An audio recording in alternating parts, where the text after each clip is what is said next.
Hi, my name's Andrew Cobin. I'm a board-certified specialist in estate planning and probate law, and today I want to talk about wills.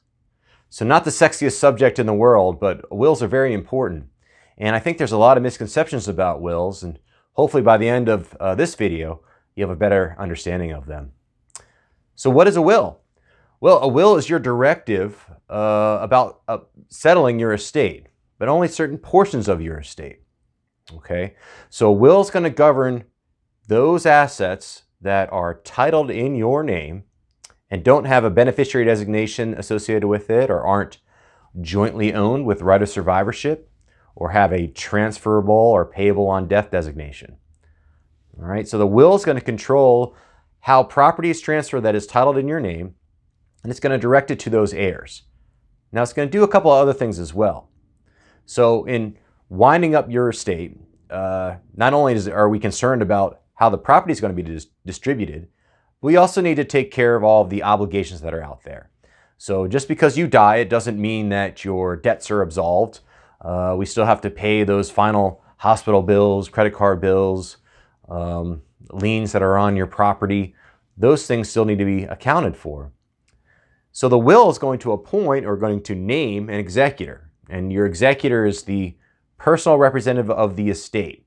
So that is the person that is charged by the court to have permission to go ahead and collect all the property that's in your name, notify all the creditors that are out there, satisfy the debt, satisfy all the court's obligations, including the court costs, right? And to ultimately distribute everything out to the beneficiaries named in the will.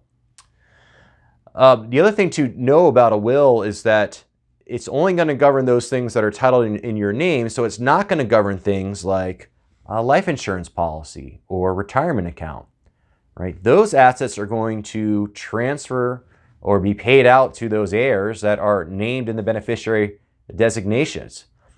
Now, if you have a situation where you didn't name the beneficiary, right? So if there is no named beneficiary, typically what happens is that asset gets transferred to the estate, and then the rules of the will govern. But generally speaking, that will is not going to cover how your life insurance and retirement accounts get paid out.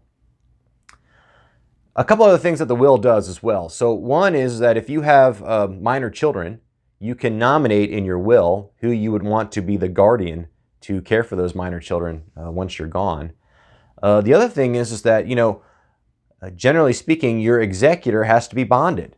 Right? So the court's going to require that a premium, basically an insurance policy, is purchased by the estate to cover any losses that might occur if the executor ran away with the money. But one of the things you can do in your will is you can actually waive that requirement. Right? So you can waive the requirement that the executor be bonded. So wills are very important, right? We definitely want to have a will. We want to name who our executor is going to be to wind up our affairs. But we need to recognize that it doesn't cover everything. And we also need to recognize that the process that we use, if we're relying solely on the will, is the probate process. Right? So we covered before, particularly when we were talking about trusts, that there are better ways to go about administering your estate than to go through the probate process. We will cover the probate process in another one of these recordings.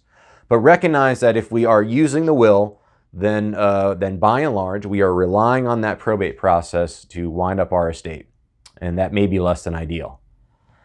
So that's it about wills today. I hope you found that instruction helpful.